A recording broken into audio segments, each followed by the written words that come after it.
Roland Garros, à présent, Roland Garros, ça commence demain à 11 h, Europe 1 est radio officielle de Roland Garros. Ça commence, mais ça commence pas dans les meilleures conditions. Déjà, il fait froid, il fait gris, il n'y a que 1000 supporters par jour pendant la quinzaine. Et comme si ça ne suffisait pas, Corinne Boulou, les Français ne sont pas au mieux de leur forme.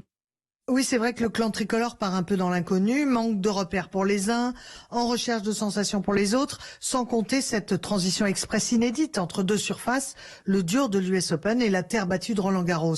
En l'absence de Jo-Wilfried Tsonga et Lucas Pouille, Sébastien Grosjean, le capitaine de Coupe Davis, mise avant tout sur le numéro 1 français, Gaël Monfils. Même s'il a très peu joué depuis la reprise, que ça a été difficile, et il reste une chance forte bien sûr pour le côté français.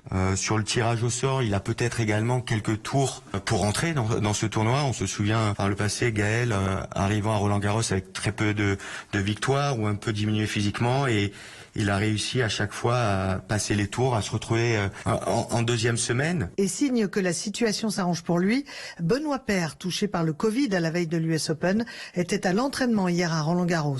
Dans le tableau féminin, le contingent français comptera sur ses championnes de Fed Cup, notamment sur Alizé Cornet, 8e de finaliste à New York, et Fiona Ferro, qui revient de blessure après un bon début d'été.